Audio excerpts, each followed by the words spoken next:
दोस्तों एक बार फिर आपका स्वागत है, अभिनंदन है आपके अपने YouTube channel Aryan institute Allahabad में। दोस्तों जैसा कि आप बोर्ड पर देख पा रहे हैं, आज एक बार फिर आपसे बात करने वाले हैं UP DElEd online admission form 2022 पर। दोस्त इसके संदर्भ में एक बहुत बड़ी अपडेट निकल कर आ रही है। अगर आपने यूपी डीएलएड 2022 में एडमिशन लेने के लिए ठान नहीं लिया है तो आज वह इंतजार की घड़ी आपकी समाप्त हो गई है। बेहतरीन तरीके से आप लगातार कॉमेंट के माध्यम से पूछ रहे थे कि भैया काउंसलिंग शेड्यूल कब जारी होगी, और एक सबसे बड़ी बात होती है स्टेट रैंक की। जाहिर सी बात है जब आपका काउंसलिंग शेड्यूल जारी होगा, हमने एक वीडियो में आपको बताया था कि काउंसलिंग शेड्यूल से पहले आपका स्टेट रैंक जारी होगा, ठीक है। तो आज वहां स्टेट रैंक की अगर हम बात करें तो आपकी रैंक जो है वो जारी कर दी गई है। अगर आप स्टेट रैंक को देखना चाहते हैं तो आप updled.government.in की वेबसाइट पर जाइए, वहां से आप देख सकते हैं। अन्यथा की स्थिति में आप सरकारी रिजल्ट.com पर आप जाइए, वहां से भी आप इस updled.government.in की वेबसाइट पर वहां भी तब भी आपको विजिट करना ही पड़ेगा। तो आप वहां से स्टेट रैंक को आप निकाल सकते हैं। खैर इसमें कुछ है नहीं, डिस्क्रिप्शन में लिंक भी दी गई है, वहां से आप अपने रैंक को भी डायरेक्ट निकाल सकते हैं, ठीक है। किसी भी प्रकार की अगर समस्या हो रही है तो आर्यन इंस्टीट्यूट इलाहाबाद जो है टेलीग्राम चैनल है और इंस्टाग्राम चैनल है। कोशिश आप ये कीजिएगा कि इंस्टाग्राम चैनल पर ही आप मैसेज करें, क्योंकि यहाँ पर रिप्लाई आपका ज़्यादा कुछ मिल पा रहा है, ठीक है। तो चलिए हम यहाँ आपके सामने लिखा जा रहा है कि काउंसलिंग प्रक्रिया पर विस्तृत चर्चा। बिल्कुल आपकी जो काउंसलिंग प्रक्रिया निकल कर आई है, जो काउंसलिंग शेड्यूल है, उस पर बेहतरीन तरीके से हम आपसे बात करेंगे। लेकिन उससे पहले आप देख पा रहे हैं 10,000 का पेमेंट कब करना है और कितने रैंक वालों को डायरेक्ट कॉलेज मिल सकता है, यह मुद्दा हमारा है। इसी पर हम आज आपसे चर्चा करेंगे। और हाँ, कल किसी ने कहा था, कल रात में हमने एक पीडीएफ के माध्यम से आपके सामने वीडियो प्रोवाइड किया था, तो कल किसी ने कमेंट किया कि लेकिन उनका कमेंट उनके कमेंट का रिप्लाई तो मैं नहीं कर पाया, ठीक है। कल उन्होंने कहा कि अब कहें आप छिप रहे हैं, अब आप फेस टू फेस आइए। तो मेरे दोस्त एक चीज़ आप यहाँ ध्यान दीजिएगा कि मैंने हमेशा आपके सामने फेस टू फेस आया है और कल भी आने का प्रयास करूंगा, ठीक है। आप इस तरह का सोच मत रखें कि मैं आपके सामने पीडीएफ से ही आपके सामने आऊँगा, ऐसा कुछ नहीं है। देखिए आपके सामने आ भी गया हूँ, तो खैर कोई बात नहीं, आपका फर्ज है, आपका धर्म है, आप कमेंट कर सकते हैं। कमेंट बॉक्स आपके लिए खुला है, कोई दिक्कत की बात नहीं है, ठीक है। अगर आपने कर ही दिया तो कोई बात नहीं है। तो चलिए देखिए आपके सामने स्क्रीनशॉट लगा है। सबसे पहले हम काउंसलिंग प्रक्रिया पर आपसे बात करते हैं कि आपकी काउंसलिंग प्रक्रिया किस प्रकार से कराई जानी सुनिश्चित हुई है। देखिए सबसे पहले आप देख पा रहे हैं स्क्रीनशॉट में लगा है कि 6 अगस्त से 7 अगस्त तक हमने इस पर बेहतरीन तरीके से पीडीएफ से वीडियो प्रोवाइड किया था। अगर उसे आप नहीं देखें तो वहां पर भी देखिएगा। अच्छा, वहां सारी चीज़ों का डिस्कशन मैंने नहीं कर पाया था, तो आज के इस वीडियो में सब कुछ यहाँ फिनिश करूंगा, ठीक है। 6 से 7 अगस्त तक आप 1 से 20,000 तक अगर आपकी रैंक जो है, ठीक है, अगर आपकी रैंक 1 से 20,000 तक है, आप देख पा रहे हैं, ठीक है, 20,000 तक है, तो आप 6 तारीख से, ठीक है, 5 अगस्त से 7 अगस्त तक आप अपनी चॉइस फिलिंग को लॉक कर सकते हैं, ठीक है। 1 से 20,000 रैंक वाले, आपकी रैंक अगर इतनी है तो आप करिएगा, ठीक है। और आपके कॉलेज का आवंटन जो होगा वहां आप देख पा रहे हैं वो 8 अगस्त को करना है, ठीक है। आपका कॉलेज, कौन सा कॉलेज आपको मिला है, वह कॉलेज आपको 8 अगस्त को पता चल जाएगा, ठीक है। और यहाँ देख पा रहे हैं आपका जो कॉलेज आवंटन होने के बाद आपकी जो एडमिशन की प्रक्रिया है वह 11 तारीख से 22 तारीख के बीच में सुनिश्चित करनी है।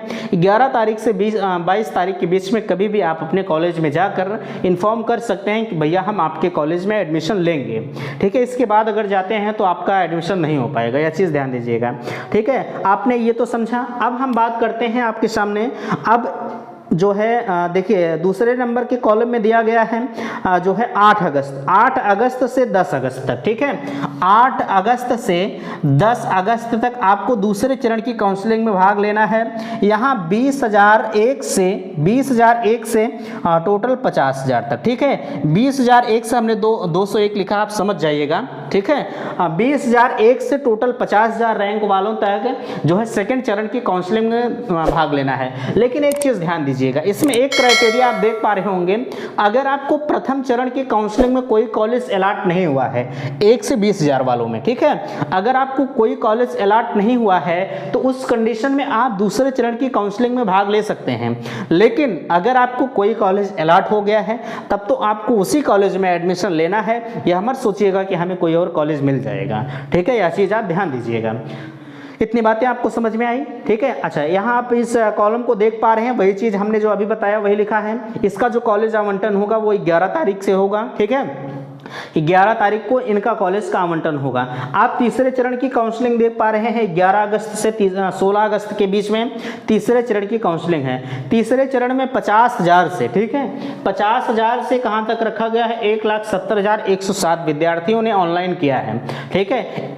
मतलब लास्ट जहां तक जितना ऑनलाइन किए हैं सभी को इसमें सबमिट किया गया है, सभी को चॉइस फिलिंग लॉक करना है। और उसमें एक क्राइटेरिया ये दी गई है कि अगर आपको पहले चरण में भी कोई कॉलेज नहीं अलॉट हुआ, दूसरे चरण में भी कोई कॉलेज नहीं अलॉट हुआ, तो आप तीसरे चरण की काउंसलिंग में शिफ्ट हो करके किसी कॉलेज को लॉक कर सकते हैं, ठीक है, किसी कॉलेज को आप यहाँ लॉक कर सकते हैं। अच्छा, अगर तीसरे चरण में भी आपको नहीं मिलता है तब आप क्या करेंगे, सवाल इस बात का जाहिर सी बात है उठना लाजमी है, ठीक है। तो अभी उस पर हम चर्चा करते हैं, ठीक है। तो आपका जो कॉलेज आवंटन होगा वह 17 अगस्त को होगा, ठीक है, 17 अगस्त को आपकी कॉलेज का आवंटन होगा। लेकिन इसमें 11 से 22 तारीख के बीच में आपको भी एडमिशन प्रक्रिया में भाग लेना है, ठीक है। इतनी चीजें आपको समझ में आई।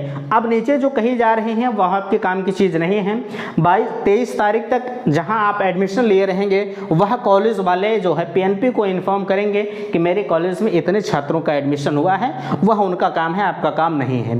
अब सवाल आता है कि तीसरे चरण में हमें कोई कॉलेज अलॉट नहीं हुआ, ठीक है, तीसरे चरण में हमें कोई कॉलेज अलॉट नहीं हुआ तो हम क्या करें, अब हमें तो कोई कॉलेज में नहीं मिला। देखिए ऐसा कुछ नहीं है, अगर आपको कॉलेज नहीं अलॉट होता है तो एक हमारे यहाँ होता है डायरेक्ट एडमिशन की प्रक्रिया, ठीक है। डायरेक्ट एडमिशन की प्रक्रिया होती है जिसके तहत आप अपने मनचाहे कॉलेज में एडमिशन प्राप्त कर सकते हैं। यहाँ तक कि आप डाइट में भी आपको एडमिशन मिलता है, बट सीट खाली होनी चाहिए। पता लगा एक सीटियों नहीं खाली है और आप जा रहे हैं उसी में एडमिशन लेने, तो आपको नहीं मिलेगा, ठीक है। तो आप मनचाहा कॉलेज आप प्राप्त कर सकते हैं अगर कोई कॉलेज आपको अलॉट नहीं होता है तो उस कंडीशन में, ठीक है। अगर कॉलेज अलॉट हो जाता है तब तो आप भैया वहाँ जान लीजिए कि रामबाण है, वो टलेगा नहीं, ये ध्यान दीजिएगा, ठीक है। चलिए, अच्छा, इसमें पूरी अपडेट आप देख पा रहे हैं, ठीक है। इसमें कही जा रही है पहले चरण में आप देखिए दिशा निर्देश हेतु उपलब्ध है अभ्यर्थियों को स्टेट रैंक के अनुसार। अच्छा, एक चीज ध्यान दीजिएगा, आपकी जितनी स्टेट रैंक है, ठीक है, आप स्टेट रैंक के अनुसार ही 3 चरण में आपकी काउंसलिंग है, तो स्टेट रैंक के अनुसार ही आप काउंसलिंग प्रक्रिया में भाग ले सकते हैं। ऐसा मत समझिएगा कि हमारी रैंक 50,000 है तो हम पहले चरण की काउंसलिंग में चले पार्टिसिपेट कर दें, नहीं, ऐसा नहीं कर पाएंगे आप। जितनी रैंक है, जिस हिसाब से काउंसलिंग शेड्यूल दिया है उसी हिसाब से आप चॉइस फिलिंग को लॉक करिएगा। अब देखिए यहाँ दिया जा रहा है कि यहाँ अभ्यर्थियों को स्टेट रैंक के अनुसार प्रशिक्षण का विकल्प भरने की निर्धारित समय अवधि के अंदर ही करना है, ठीक है। इसमें देखिए कहा जा रहा है अभ्यर्थियों द्वारा संस्थान का विकल्प का चुनाव करने के पश्चात चॉइस लॉक न करने पर, आपने विकल्प तो भर दिया, ठीक है, विकल्प भरने के बाद आपने सबमिट नहीं किया और समय आपका समाप्त हो गया, तब भी वही आपका मान लिया जाएगा कि आपने इतने कॉलेज को सबमिट किया है, ठीक है। चलिए यहाँ देखिए और कहा जा रहा है इसमें कोई परिवर्तन नहीं होगा, यह चीज़ ध्यान दीजिएगा। आपने जो लॉक कर दिया वो लॉक कर दिया। पहले से जब आप कॉलेज लॉक कर रहे हैं तो आप किसी कागज पर लिख लीजिएगा कि हमें इतना कॉलेज लॉक करना है, उसी हिसाब से आप वरीयता दीजिएगा। अन्यथा किसी दिन पता लगा हमें जो है पहले नंबर पे ये वाला कॉलेज देना है तो हमने इसे दे दिया भैया 8वें नंबर पे, तब तो हमारा बात गड़बड़ हुआ, ये हमें नहीं मिलेगा, हमें पहलवें वाला मिल जाएगा, ठीक है। कोशिश यही कीजिएगा कि जो आपको कॉलेज प्रथम वरीयता के क्रम में देना है पहले दूसरे नंबर पर आप दे दीजिएगा। कोशिश ये कीजिएगा अगर हमें यही कॉलेज चाहिए तो आप इसी कॉलेज को पहले नंबर पर लॉक कीजिएगा, ठीक है। अच्छा, इसमें आगे देखिए कहा जा रहा है कि अभ्यर्थी अधिक से अधिक संस्थानों को विकल्प भर सकते हैं। संस्थान भरने की कोई लिमिट नहीं है, जितने भी कॉलेज हैं 3100 कॉलेज हैं, ठीक है, 3100 कॉलेज हैं, आप 3100 कॉलेज को लॉक कर दीजिए, कोई दिक्कत नहीं है। जितना कॉलेज आप लॉक करते हैं आपको उसी के अकॉर्डिंग कॉलेज दिया जाएगा। कॉलेज की ये जो लिमिट नहीं है कि आप इतने ही कॉलेज लॉक कर सकते हैं, ठीक है। चलिए इसमें यह भी ध्यान दीजिएगा और ऐसा भी आपको नहीं कहा जा रहा है कि आप एक ही कॉलेज लॉक करें, ठीक है, ऐसा भी इसमें नहीं है कि आप कितने कॉलेज तक लॉक करेंगे। अच्छा, आप एक कॉलेज लॉक करते हैं तब भी कोई बात नहीं है, ठीक है, नहीं मिलता है तो आप अगले चरण में चले जाएंगे, ठीक है, आप तब भी जो है कॉलेज देते रहें जब नहीं मिलता है। लेकिन एक चीज ध्यान दीजिएगा, अभी इसमें डायरेक्ट एडमिशन की प्रक्रिया नहीं कहा है, ठीक है, डायरेक्ट एडमिशन की प्रक्रिया नहीं कहा है, इस वजह से मैं डायरेक्ट वालों पर चर्चा नहीं करूंगा। हमने कहा आपसे कि एक डायरेक्ट एडमिशन होता है भैया, मैं इस चीज का जो है जिक्र नहीं करूंगा डायरेक्ट एडमिशन का, क्योंकि इस अपडेट में डायरेक्ट एडमिशन का जिक्र नहीं है। हाँ, अगर आपको वेट करना है तो आप कर सकते हैं, बट मैं एकदम श्योर नहीं हूँ कि डायरेक्ट एडमिशन होगा। वैसे हर वर्ष हुआ है डायरेक्ट एडमिशन, तो इस वर्ष होने की संभावना है, बट मैं कंफर्म नहीं हूँ कि डायरेक्ट एडमिशन होगा। अगर इसमें लिखा होता तब तो मैं आपको कहता कि आप 3 चरण तक इसी तरह से क्रॉस करते रहें, चौथे चरण में आप जाकर एडमिशन ले लीजिएगा। ठीक है, मैं यह नहीं कह रहा हूँ कि आप ऐसे ऐसे करते रहिएगा। आपको कॉलेज अगर मिल रहा है तो आप एडमिशन ले लीजिएगा। ठीक है, इसमें और कहा जा रहा है मेरिट के सापेक्ष आपको कॉलेज दिया जाएगा। ठीक है, खैर अब देखिए, अब सब कुछ इधर से हम बताने का प्रयास करेंगे। अच्छा, इसमें आपको कहा जा रहा है 10,000 का पेमेंट करना होगा। ठीक है, 10,000 का पेमेंट कब करना होगा? जैसे मैं मान लूँ कि आपको कोई कॉलेज अलॉट हो गया, ठीक है, कोई कॉलेज आपको अलॉट हो गया, उस सीट को कंफर्म करने के लिए आपको 10,000 का पेमेंट करना होगा। आपकी टोटल फीस प्राइवेट कॉलेज की होती है 41,000 रुपये। ठीक है, 41,000 रुपये आपकी फीस होती है। आपने 10,000 का पेमेंट पहले में कर दिया है। ठीक है, 10,000 का पेमेंट पहले में कर दिया है, तो आपको कितना देना होगा? 31,000 रुपये आपको देना होगा। ठीक है, 31,000 रुपये का पेमेंट आपको करना होगा। मैं मान लूँ कि गवर्नमेंट कॉलेज की फीस होती है 10,000 जो है 10,200 रुपये होती है, 10,600 रुपये होती है, ऐसे कुछ होती है। ठीक है, तो मैं मान रहा हूँ अगर कि आपने 10,000 का पेमेंट पहले में कर दिया है, तो आपको कितना देना होगा? 200 रुपये का बैंक ड्राफ्ट आपको कॉलेज में जमा करना होगा। ठीक है, यह चीज़ आप ध्यान दीजिएगा। जब तक आप 10,000 का पेमेंट नहीं करते हैं तब तक वह सीट आपके नाम नहीं मानी जाएगी। ठीक है, तो पहले आपको 10,000 का पेमेंट करना पड़ेगा, यह चीज़ ध्यान दीजिएगा।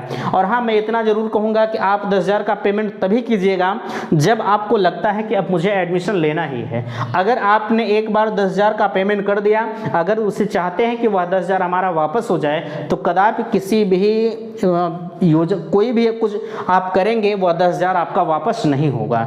ठीक है, चलिए, लगातार आपका यह कमेंट आ रहा है कि भैया कितने रैंक वालों को डाइट कॉलेज मिल जाएगा। देखिए, मैं आपसे बताना चाहूँगा, जहाँ तक डाइट का सवाल है, मैं बहुत ज़्यादा से ज़्यादा 15,000 रैंक तक की बात करूँगा। अगर आपकी रैंक 15,000 है तो आपको डाइट कॉलेज मिल सकता है। आप कहेंगे डाइट कॉलेज की सीट 10,200 है। ठीक है, 10,200 डाइट कॉलेज की सीट है, तो आप कह रहे हैं 15,000 कैसे मिलेगा? देखिए, मैं आपसे बताना चाहूँगा, इतना इसलिए कहा जा रहा है कि ऐसा तो है नहीं कि सब लोग डाइट ही ले लेंगे। ठीक है, अब आप कहेंगे डाइट जिसको मिलेगा कहे नहीं लेगा।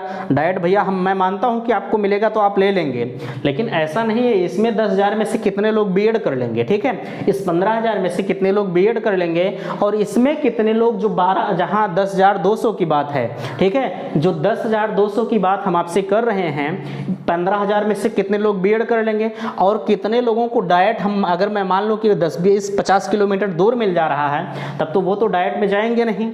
ठीक है, तो पहली बात, कुछ लोग होते हैं जिनकी इच्छाएं ही नहीं होती है कि हम डाइट से ही करेंगे, पहली चॉइस वो प्राइवेट ही डाल देते हैं। तो इस वजह से 15,000 रैंक वालों तक उम्मीद लगाई जा सकती है कि डाइट कॉलेज मिल सकता है। हाँ, इतना मैं जरूर कहूँगा कि अगर आपको डाइट कॉलेज चाहिए ही, तो आप प्रथम वरीयता के क्रम में आप उसी डाइट को चूज कीजिएगा जिस डाइट का आपको बेसब्री से इंतजार है।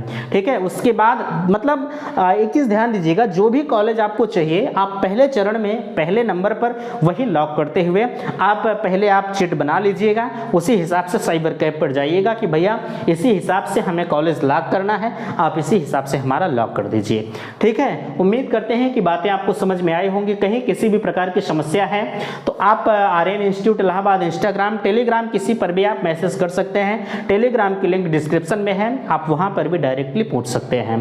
ठीक है, आशा करते हैं सब कुछ आपको समझ में आया होगा। वीडियो पसंद आया होगा तो प्लीज़ मैं निवेदन आपसे जरूर करूंगा कि वीडियो को लाइक करके चैनल को सब्सक्राइब कीजिएगा, क्योंकि शिक्षा से जुड़ी हर अपडेट्स मेरे चैनल के माध्यम से सबसे पहले प्रोवाइड की जाती हैं। और हाँ, मैं एक चीज़ और कहूँगा, अगर आप डीएलएड करने चल रहे हैं तो यहाँ से आपकी डीएलएड की सबसे अच्छी क्लासें चलाई जाती हैं। ठीक है, बस इतना ही कहना चाह रहा था। वीडियो समाप्त करते हैं। थैंक्स, धन्यवाद।